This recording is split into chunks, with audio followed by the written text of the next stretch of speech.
All right, so with our gorgeous Mr. Sterling, we're going to warm up with some Find Its. So remember, Find Its can have some really great venues for helping redirect your puppy from behavior that you're not a huge fan of onto something better.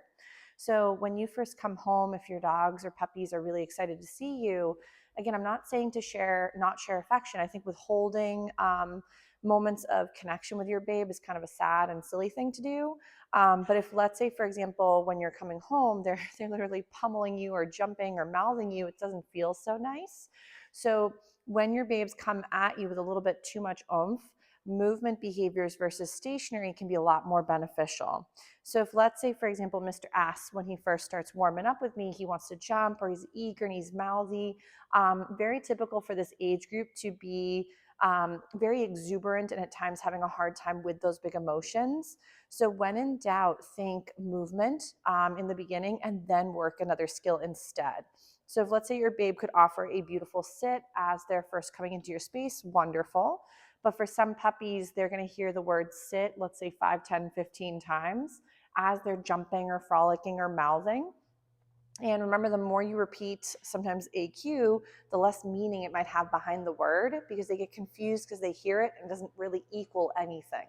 So let's say with some of these Find Its, your babe is getting into a pretty good, comfortable moment, Jimmy, where they could do some check-ins. You could then get a little sit from your gorgeous guy or gal. You could get maybe some eyes on you for a few seconds and then yes and feed for that. But when in doubt, if you become like the target for the puppy when they get really rambunctious or overwhelmed, if it's when you're first entering the space and they're just excited to see you, Find Its could be a win. If you're finding, though, they're getting more mouthy and more wild as you're practicing, it's more than likely the pup is getting overtired. And remember that we've discussed this prior with some of these youngsters, is if they're not getting enough sleep, a lot of times their capabilities for thinking and for processing things and then for working through skill sets might be out the window. And grab a cough drop. All these the heat feels very nice when it's chilly outside, but it does dry the environment. Of course, then I get a little scratchy throat. So with Mr. S right now, warming up with some of these Find Its are a greater or more beneficial venue for him than to me constantly saying, no, off, down, stop it, knock it off, as he's too excited. So I would always think, if I don't like what my puppy's doing, what would I prefer? And if it's a situation where my puppy doesn't know how to handle the setup, could I show them what to replace it with? Or could I prevent that rehearsal of that failure? So if your puppy is not so good when family members come to visit, starting them off in a baby gated zone or maybe on leash, or starting them off in their crate and then grab them when you're ready on equipment could prevent the rehearsal of your puppy jumping or pummeling that friend or family member and get them situated beforehand. So we might get that little sit. I'm going to see if I can work a little bit with our weights again for Mr. Handsome. So with these weight behaviors, I want to make sure that I'm not making it too challenging. So notice I was blabbing a little too long. So I'm going to reset him up roughly where I had him originally. I'm going to get that little sit. I'm going to tell him to wait. And this time I'm not going to add too much. He's like, I might as well get comfortable. So if you think your babe is going to do better in a down waiting position versus a sit, you can always feel free to skip the sit and go to down instead if that seems easier. So while he's waiting, I might throw in a little bit of wiggles, but nothing too challenging.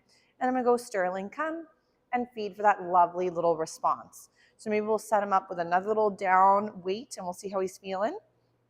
He's like, I don't know where I'm going. Ready?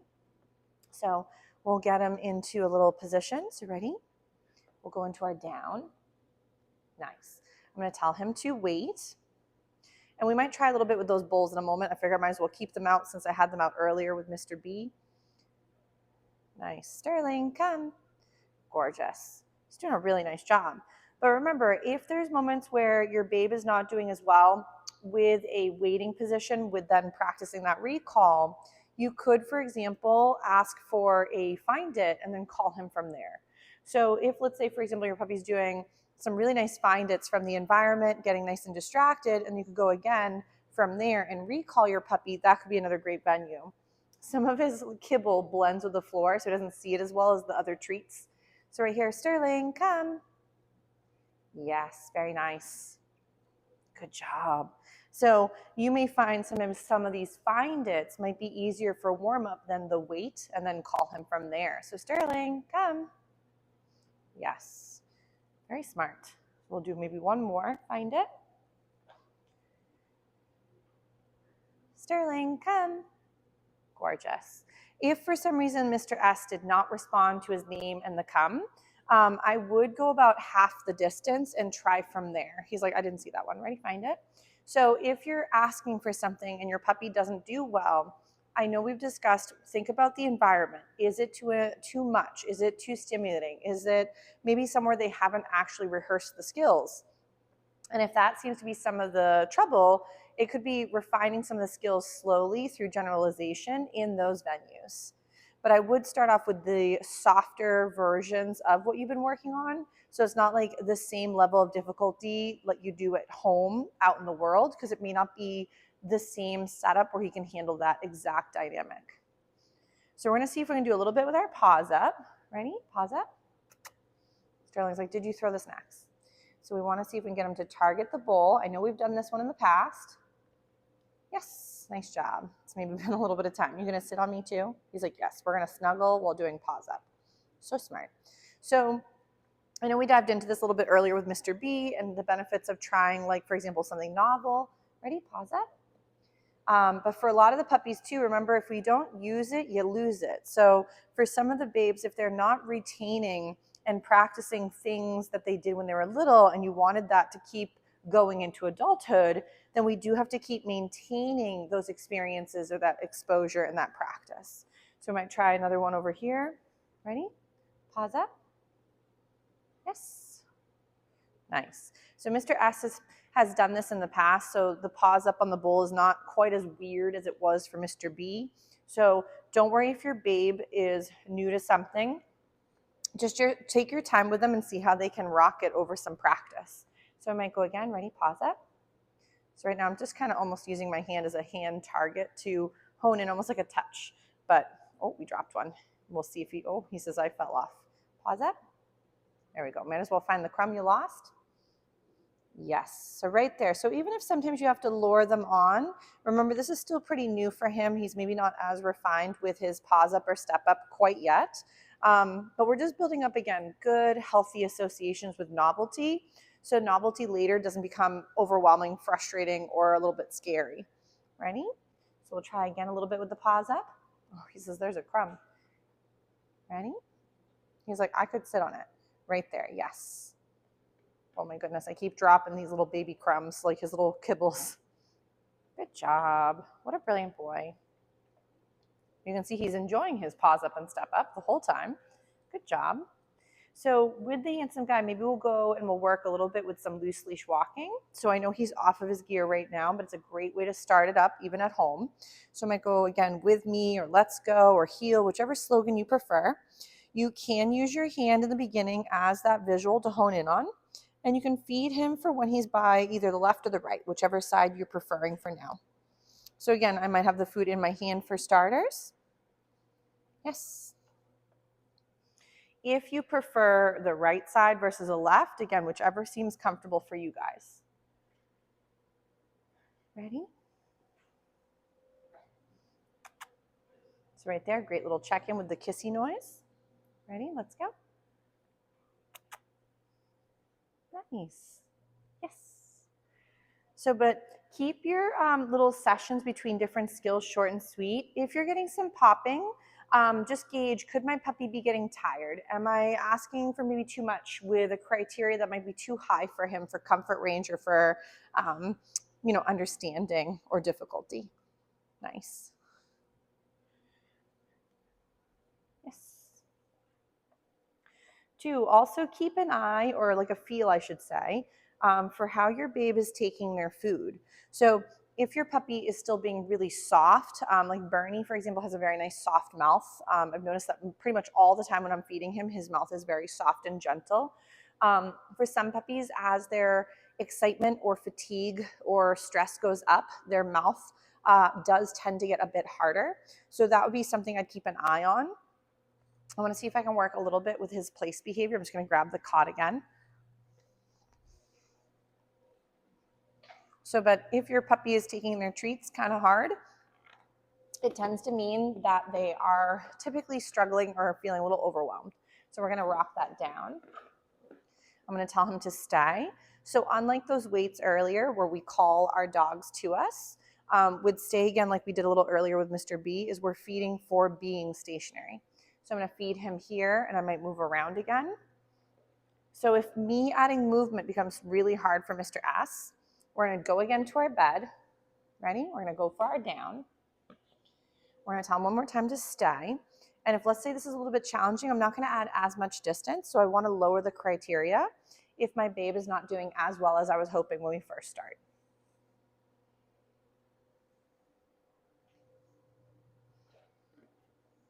So I don't mind if the puppy adjusts a little bit and gets cozy, but if, let's say I start him off down in a certain position, I do wanna try for the most part to keep him in that bubble if it's possible. So if we know he does better with, let's say, a down position for his place behavior and his down, and sorry, stay, then you may want to start him off typically in the down. Ready? Down. Stay. So this little pawing and stuff, he's just a little bit unsure as to what I'm asking. So sometimes out of his excitement, he might throw in that pawing behavior because some puppies have been trained to do a high five or a paw. But sometimes when they get excited, they throw it out when you didn't really want it, which is fine. But sometimes out of frustration, he tries to give you everything he might know, and it might be at times that slapping behavior. So if he's a little bit unsure, I might again regain that down. Nice, I'm gonna tell him to stay. Nice, I'm gonna feed again a couple morsels for this down stay.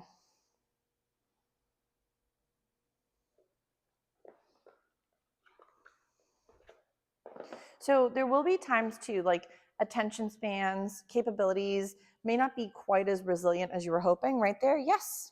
So if, let's say, maybe he's having a hard time, I'm gonna just build in that the good stuff happens on here before I even start working a bit with that stay again. And I can't remember, yes, okay. I was like, oh my gosh, should I turn my mic on? So if your babe is struggling with a certain setup, maybe break it down into the softer or easier criteria first and start there. So right now, I'm just gonna not even apply the stay. We're just gonna go ahead and anytime he's on it, I'm gonna feed for him, being on that target spot, but I'm gonna only feed when he's on the spot. So if he gets up, he gets nothing, but if he goes back, he can get another little tidbit.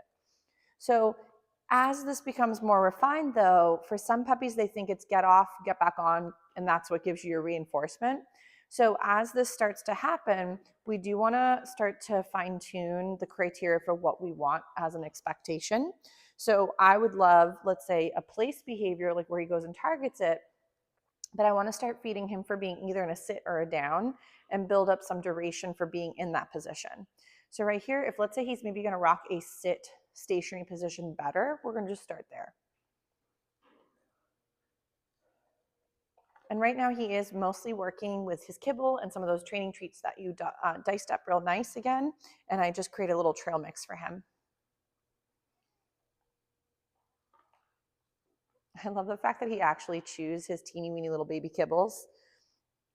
So many babes don't chew. So like, let's say he gets up. I didn't apply the stay, but I might ask him to go to his bed. I might get him to do a sit, but I'm not gonna feed him for this little rep. I'm gonna feed him for holding it for a moment. I know his little friends are wrestling. So right here, and I'm gonna go ahead and feed for that. Because what can happen by mistake is depending on our timing or the puppy's, understanding or confusion, is we can create what are called like behavior chains, and the puppy might think the full thing was maybe get on the bed, get off the bed, go back to the bed, and then that gives you a plate check. So we want to eventually, as he gets a little bit more comfortable with a setup, is to only feed for the behavior you'd like as the full skill for down the road. So this is really pretty. So I might go ahead and feed him his last little morsel, and I might just tell him he's all done, and then we can get up and we can wiggle. So even though I didn't apply this day, again, more so in the beginning, it's not always very nice. It's not all about the verbal cues in the beginning, I find. We tend to be super verbal, but then the problem there is we tend to not always reinforce the moments where they're doing the right thing behaviorally. So right here, I might tell him to stay. We'll just see how it goes. But if, let's say, that was too challenging in the beginning, I wouldn't have applied the cue word. I would have just let him rock it And then the moments he's being successful, keep feeding into that, and then build up almost like this physical understanding before I throw in a verbal or a visual cue. Because a lot of people would be constantly saying, like stay, for example. When you're working with any of the skills, you want to just say your cue word once. So if your puppy's going into a sit, it would just be the one sit, should be the sit, and vice versa for other behaviors too. He's doing a real nice job. So if, let's say again, he breaks, no biggie, we could try him again, bed.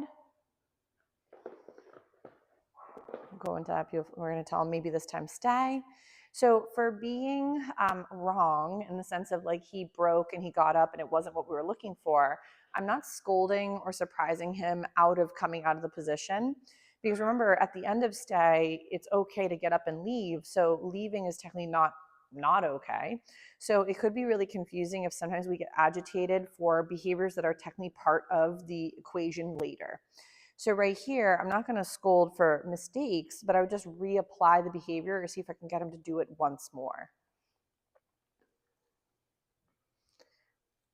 Nice. So let's say on this rep, he's like, oh my gosh, I'm about to melt. I'm going to go ahead and feed him his last little snacks. And then I'm going to go ahead and tell him he's all done. We might touch and then we can get up and break. So if your babe is just about ready to be like, okay, I need to call it quits. This is too challenging. I'm getting tired. Make sure to gauge how long you might be practicing or how many reps you might be doing or the difficulty, of the environment or the practice. And then gauge it from there and see how well is my puppy doing. And if it's not going in the direction you were hoping, there's probably a few elements that are not kind of matching up. So if the environment is too challenging, you may want to rehearse this a lot more heavily in your home, your yard, your deck versus like front yard. So like different venues of your home. If you can start to get really gorgeous, more refined behavior in those different zones, then try it in field trips. So that could be like going a little bit down the roadway and practicing in like your neighbor's driveway and see how that goes.